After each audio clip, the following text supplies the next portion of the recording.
Welcome back, guys, to another episode of Kailash Chronicles with Mohanji.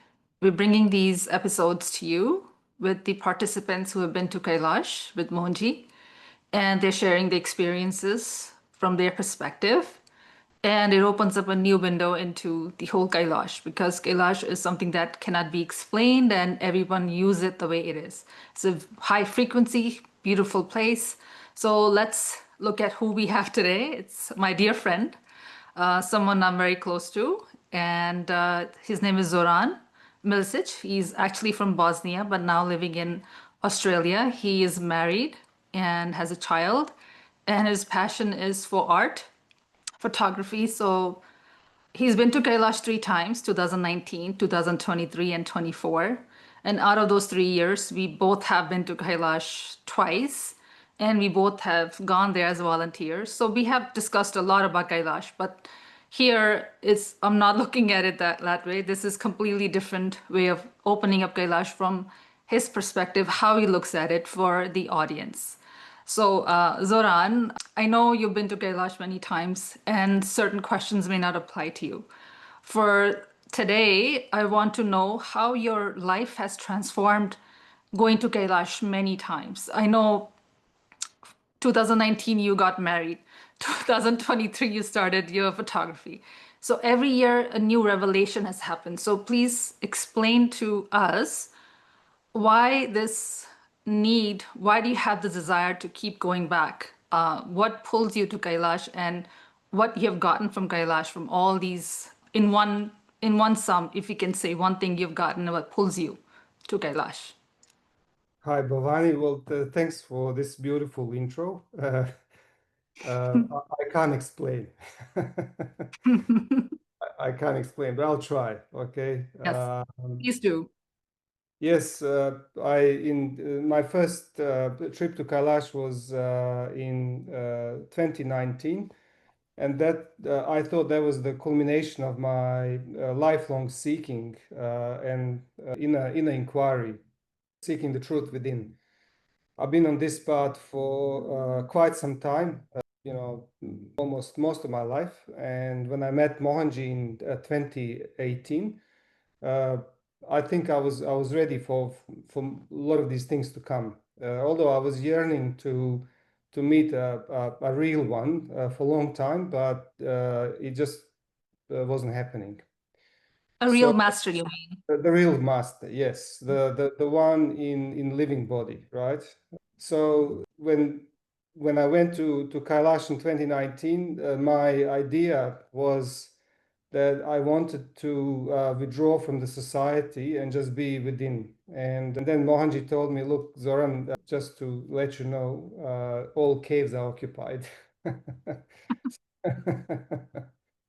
And then, he told me that I have to basically go out and work for the mankind, in the same capacity and even more. So I always say, he kind of put a turbocharger on the engine that was already there. So he really enhanced my Your life. capacity.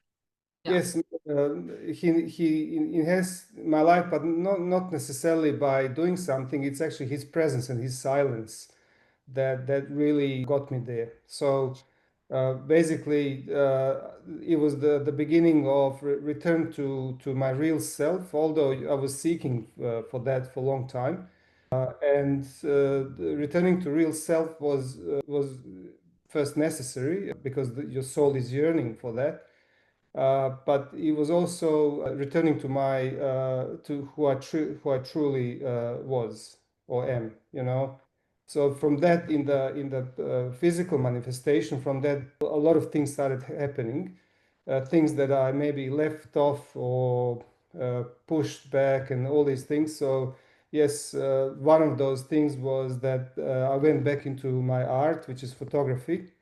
Uh, uh, I was into it many years ago, but life took me in a different direction, and I just maybe lost the courage to get back into it. But it was really interesting. Just for example, that aspect, when I got back into it, I found myself at the exactly the same spot where I left it off, right?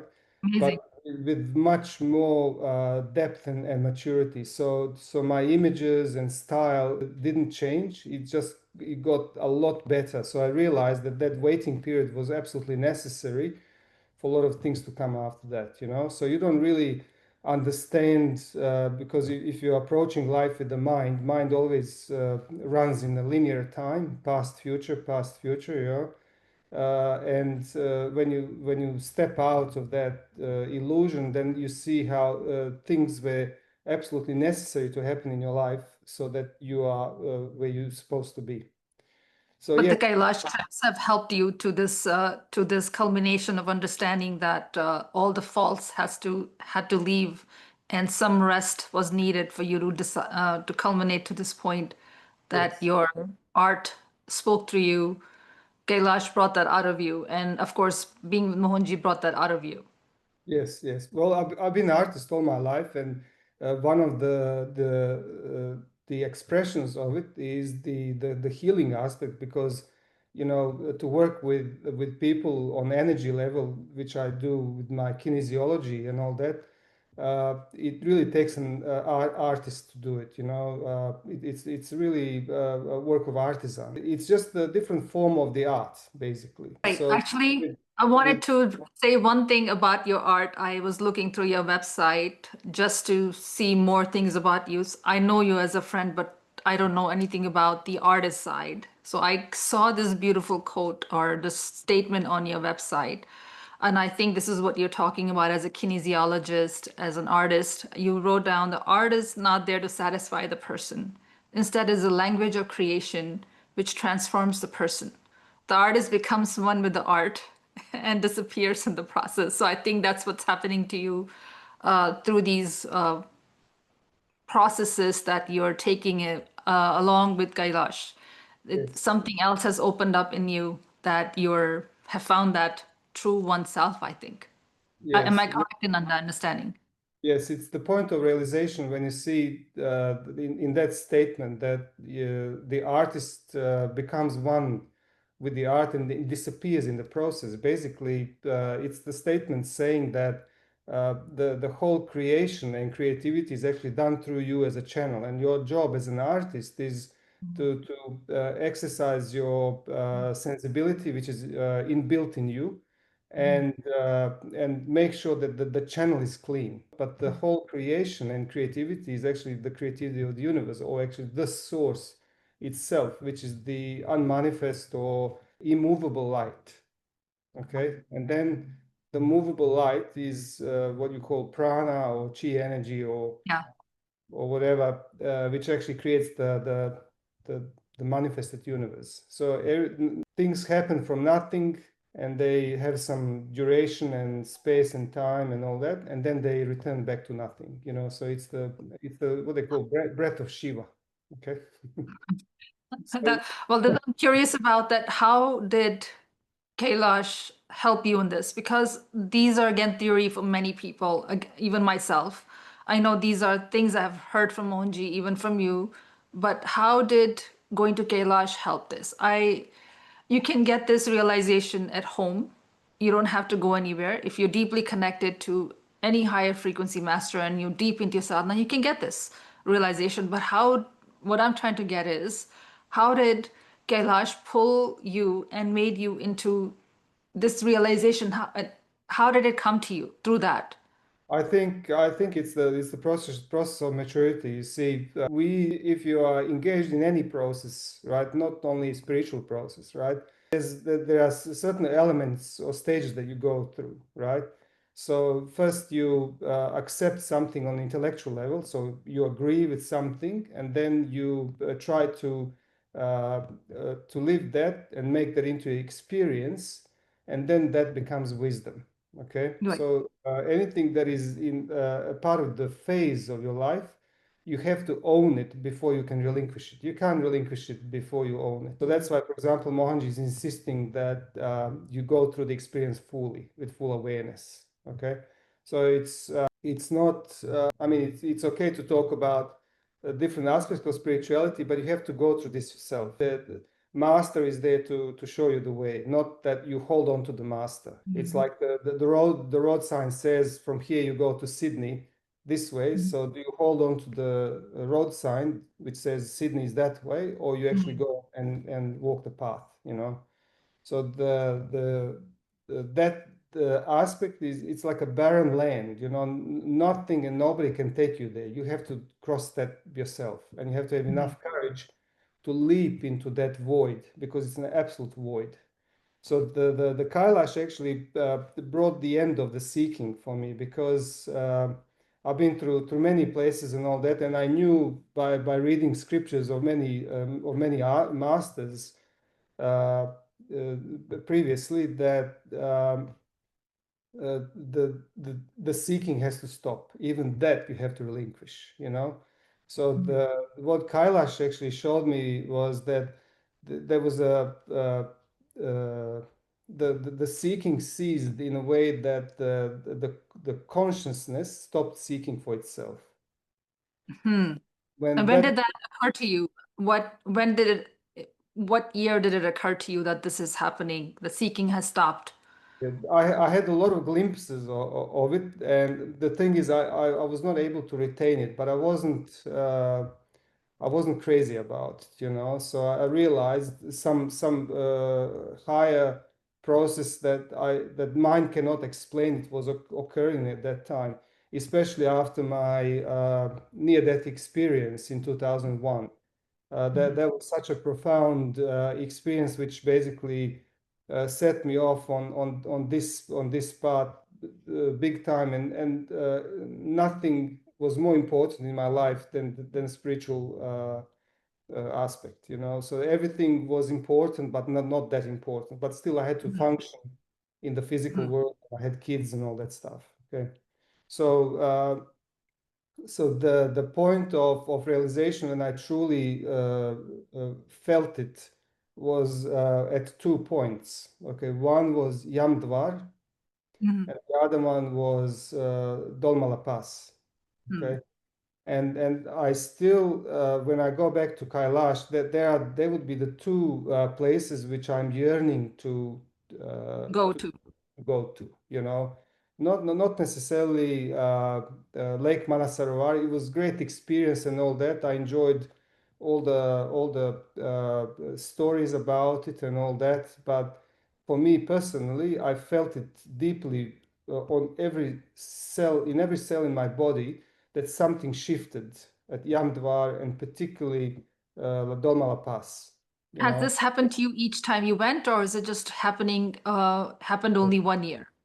It happened each time, although every time I went, it was completely different experience, and I just felt that it was Mhm. uh, fine tuning a perfect instrument. Software. Yes, Software.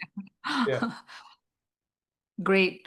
I know you have gone 3 times and each time you have walked. What motivates you to do that? Because many people who have never been to Kailash, they don't understand that the whole hypoxic environment, thin air, sickness, the idea of walking in the barren lands with it can be daunting. And I have seen you never seem to phase with that, and you walk as if you're walking on a normal road, and I don't see you ever getting tired. I've seen you Mm. twice on this journey, and it amazes me that you can do that. Please, can you explain how you're able to do that? So if anybody is listening wants to have that motivation from you, I would love to hear that from you as well. Well, just to go back to these 3 times, the first time I went, I found a love of my life. I found Rosna, my wife. Although, Mhm. as I said to you, I went there with the aim and idea to actually withdraw and be by myself. Okay, Mhm. and then I came back with wife. Okay, so I always joke about that. So when you go into Kailash, be careful, right? And to me, that union with Rosna is a cosmic union, you know. So there is something different and special in this connection that I have with her. So the second time I found soul friends, Kana and Kala, So Yeah. I dearly love them, and since then we really stayed in a close connection. And the third time I found myself, you know. So and I wrote about that in the book that I published, but I'll talk about it later. So. So it was really interesting that on almost 6,000-meter elevation, you have 50% oxygen available than on a sea level, and your mind works 100%. It's so sharp, So I knew from the very beginning, and this is basically what I draw the experience from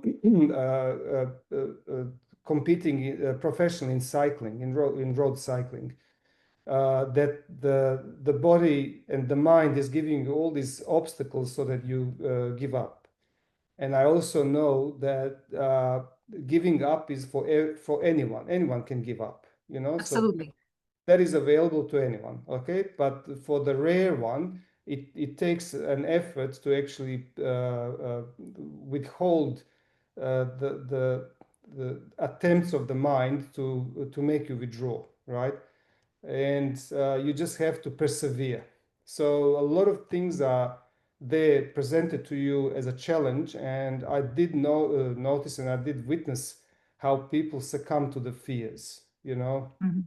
So I kept saying to everyone, don't listen to others, just don't listen to others, right? Just be within. You're going to have these symptoms, right? But they're not a proof that you're going to die, that your body is falling apart, that the sickness will come and all that stuff. So the Mhm. moment the physicality of this spiritual experience happens, the mind freaks out, and the mind starts tormenting you with anything that is related to the world knowledge. We accumulate knowledge about symptoms and diseases and names of disease, and the mind starts giving you all these things, and people freak out basically. And it's the fear that completely changes the physiology of your body. So I was completely aware of that. But one thing is saying it to people, the other thing is accepting and trying to live that. So I'm not saying that it was difficult, that it was easy for me. It was difficult, but I wasn't probably showing it. Uh, Mhm. Last year when I went, I found it really tiring for whatever reason, but I think the whole group experienced same. It was Absolutely. really energetically was absolutely probably the strongest one I ever did. Absolutely.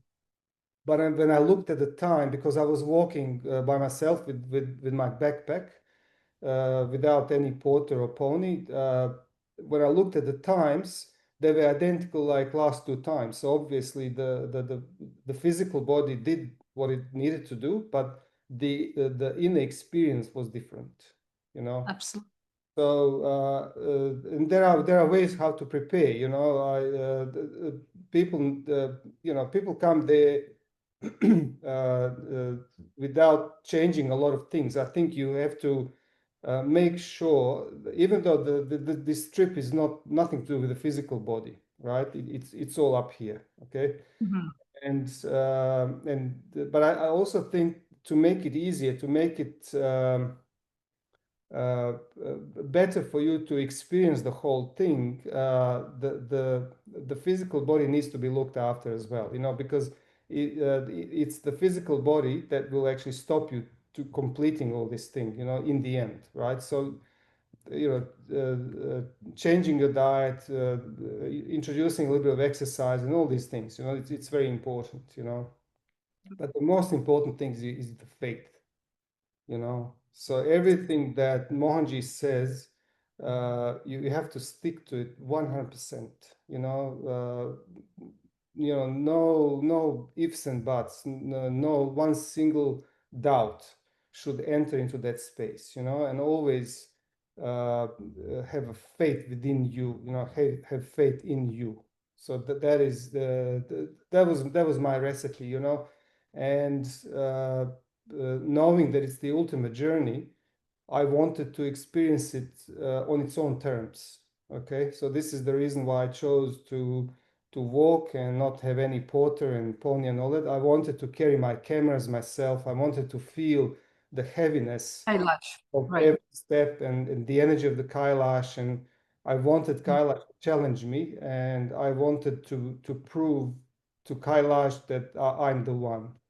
So Mm. that's basically that was the way I approached it. I remember when we left Kathmandu, I seen the pictures. Mohanji gave you a special hug. Yes. That picture, whenever I look at it, I'm always taken to the thought that, oh, what has Zoran felt? I mean, it was a very intimate hug. I don't think Mohanji gives those kind of hugs to. I haven't seen him do that. Maybe you could just share your thoughts on what made you go up to him at that moment and what did you feel during that moment with us? Uh, yes, it was quite spontaneous. I was the last one to enter the bus, and I was taking pictures of the group and of him, and I just came to say goodbye to him, and it was just so spontaneous. And I I felt there was some energy transfer happening, and he didn't communicate to me exactly what he did, but I felt it all the way. And at one point, I tried to push off because I thought group was waiting for him, but then he held me back even stronger. Okay, and then I completely Just surrendered. And let go. after I entered into the bus, I was actually I had a monsoon of tears. Uh, I was quite emotional for no reason, and I knew something deeper than my understanding happened on some deep level, and I never had I would say intimate experience with him. I met him so many times, and we spoke at lengths in one-on-one and all that stuff. So he was really guiding me, fantastically about my life and everything. But this was something special. So That's why I asked you, because I have never seen that aspect of him with you or many of us. That was like him sending you away. Okay, this is it for you. I don't know. It felt like one of those special moments. And I yes, think that's what you meant, that you found yourself in Kailash. I think it could have been one of those moments that he blessed you to have that experience, whatever that yes, experience was, I feel. yes. I think, and look, I mean, this is something I read through experiences of many disciples and masters themselves, because every master had his own master. That there comes the time when your guru lets go of your hand, and that is not to Be afraid of. be afraid of or cry about. It's the point of celebration, and it doesn't mean that we're not going to see each other ever Yeah. again, but it's in terms of the spiritual enormity, Soul's journey. yes, soul journey, that you basically reach the point where the gate is open and you have to make that step. So I think I felt that, but it was so condensed and given at the least expected time, and it was such a tremendous experience. Although he did tell me a day earlier that this journey was my completion. So, but because you experience life in this so-called 3D with your five senses and all that, a lot of these things, they don't make sense immediately because the mind is processing things in a linear time. But when you look at it from a different perspective, and when you allow time to overcome time, then you actually see what the real meaning was behind that. Okay. And yeah, so after I returned from last year Kailash, I started teaching my modality, which I developed back in 2019. And I'm so thrilled about it because I made a couple of breakthroughs in the way kinesiology is done, and I have fantastic opportunity now to pass it on to people and teach people. So that is all. Amazing. Yes, that is all. So this is your blessings from Kailash, like people Yes, receive different things, business. I've heard businesses, friendships, opportunities for you. It's a new opening into your modality, which you're yes, giving to others, right? I and actually, I'm and sorry. Go on. yes. Sorry, go on. Yes, and basically, I'm writing two books, so that, I will publish them. So one is about the art, the other one is about this modality that I developed. So yeah, it is just amazingly how things are happening. When I look back, I don't really understand where the energy is coming from because I can feel exhausted at times. But when I look back, which is very important for any spiritual aspirant, to have a point to look back to see where you at and where you were, right? Then your path will then become apparent, you know. So if you're at the front pushing and pushing and pushing, you don't actually see where you're going, but you have to stop and look back, and then you will see your path, And So you see. yes, as a good checkpoint. So a lot of these things I did experience them before in my life. I remember through my sports life when I was competing. I was the only one in peloton who was vegan. I've been vegan for more than 35 years now, and everybody was amazed how I could actually keep up with even 10 or 15, sometimes 20 years older than young guns. I could keep up with them, no problems. And they were asking me, how come you don't eat meat and you can do all these things? And I just laughed at them. I said, look, I'm riding on my own skin, on water, on zucchini and carrot. I was just joking, right? But and then I realized when I was talking to a friend of mine that it wasn't a normal energy; it was just different energy. So in the stages of life, things may leave you. You may relinquish things, but you have to find another source of the energy for doing things. So the energy cannot be destroyed. Energy is permanent. It's omnipresent, but the way of using it has to change within you, and that changes with your life experience, with your wisdom, with your age, and all that. So you don't Like you said, it's a process, and for you, it has taken you many years. You said the whole event of your life's twisted and turned in 2001 with your accident, and since then it has been a journey, and it culminated in 2024, Kailash. I wanted to ask you about this book you wrote from Kailash. You had many. Your pictures were posted on Kailash with Mohanji page, and we use them all the time. You published a book and you say you're writing more books. This book is Journey to Infinity. It was blessed by Mohanji. You could just briefly talk about that. So if anybody wants to purchase this book, because it is blessed by Mohanji and it is part of the MCBs in the world. So yeah, you can talk briefly about that, please. Because it okay. is So Kailash's book. yes, here's the book. All right. Yes. And basically this is a print on demand version on Amazon. Mhm.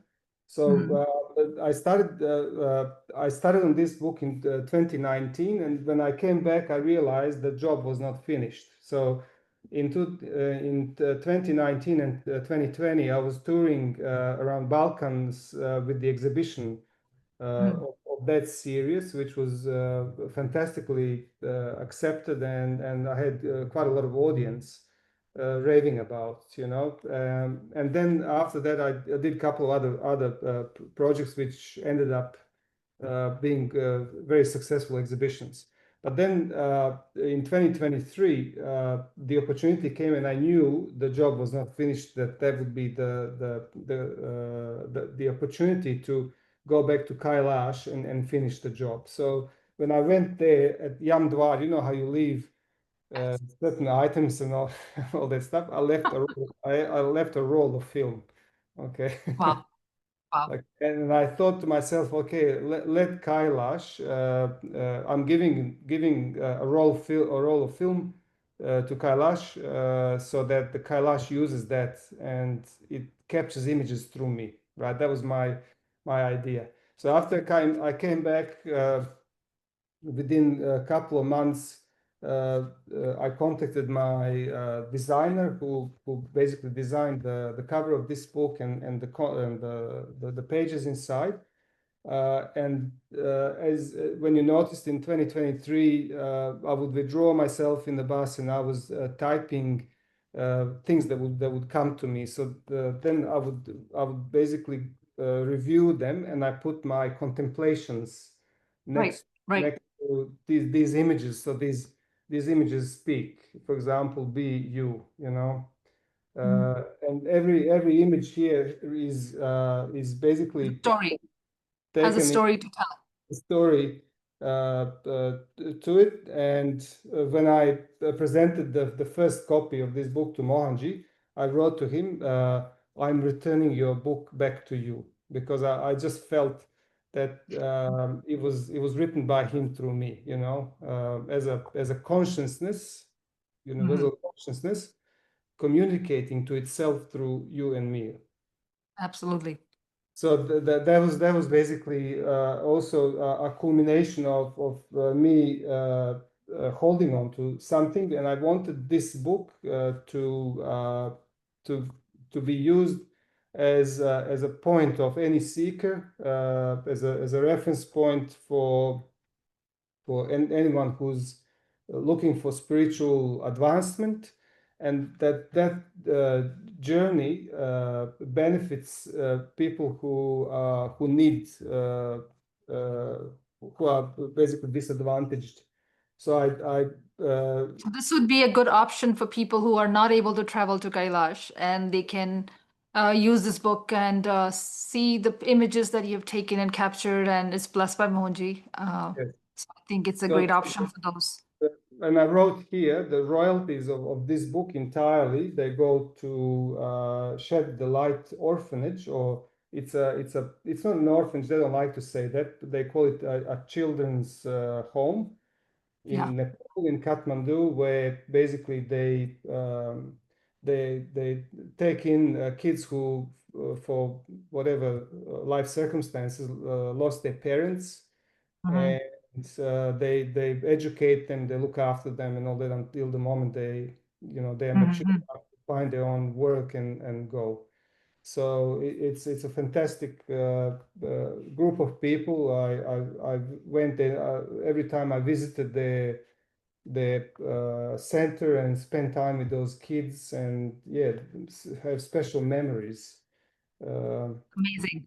yes, but one thing that Mohanji his our picture.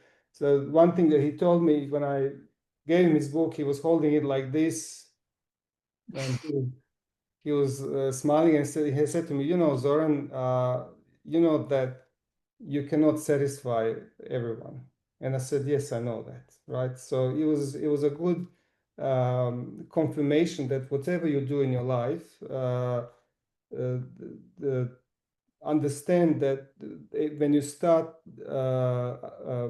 adjusting yourself to anyone, you're gonna end up being paralyzed, right? So just be you, do as per you, and start consuming your stuff. You know, like I would never be able to publish this book if I wasn't consuming my own art. So I'm happy with this, okay? And then I'm sharing this enthusiasm and happiness with others, and particularly because the whole thing happened on such a tremendous and powerful place. Thank you. Thank you for sharing the story with all of us.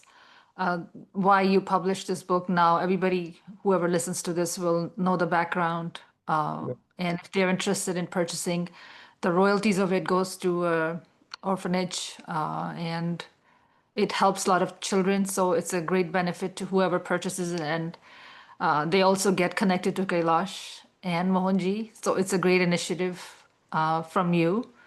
Think we Yeah. all need to listen to Mohanji and be you, like you Yes. said, people who have eyes to see anyone, they will see you for you, and Yes. who can't, they won't, and it's okay. That's what we have to walk with, and Kailash is that it strips you of anything that's not you. And Yes. that's the highest teachings of Kailash. And we both have experienced that. We've seen that through participants. We've seen that through our own lives. At least you have been a great help whenever I went there. And that's another chapter we can speak about maybe some other time. But any advice you would like to give to people listening from your experience, if they're embarking on this journey with Kailash, if you would recommend from your Yes. side?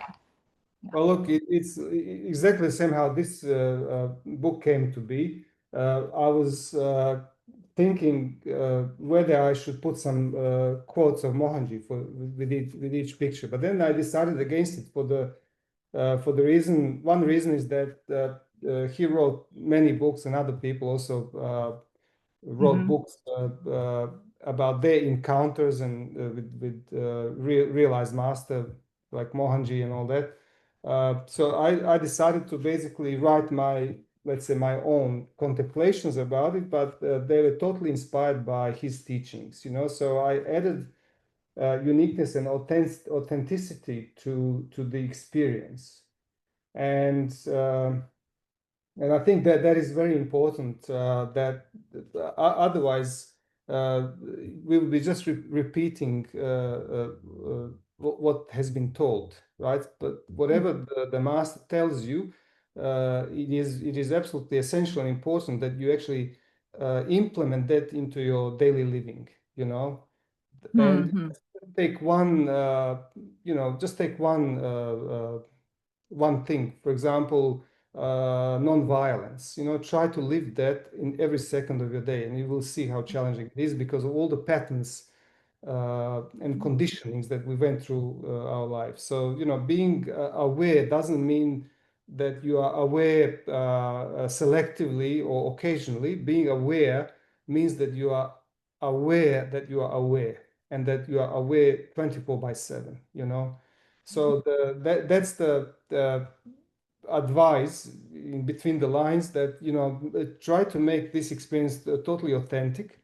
Don't listen to anyone. Don't listen to anyone. People will tell you different stories about it. You know, there are different motivations why people do this. Maybe they try to make themselves important, or they're trying to make their experience better than others and all that. It's normal. People do that, right? But the most important thing is that you listen to yourself, that you connect to yourself, that you be yourself, and that you 100% Most benefit.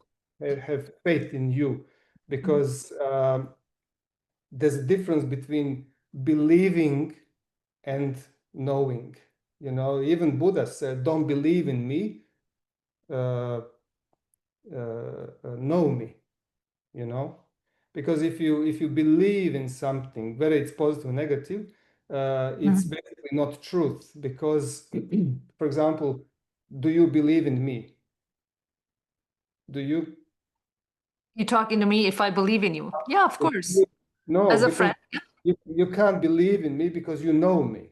You see, so the Yeah, moment the moment you know something, you stop believing in it. You know, so it's not possible to believe if you know it, right? But you can't know it if you reduce yourself to belief. Okay, mm, so absolutely, absolutely. there's a big difference between religion and spirituality, right? Because in religion we believe in something that's been told to us. In spirituality we go to hell and back, and then we know it. Okay, so there's a big difference. So the taste it, know it, feel it.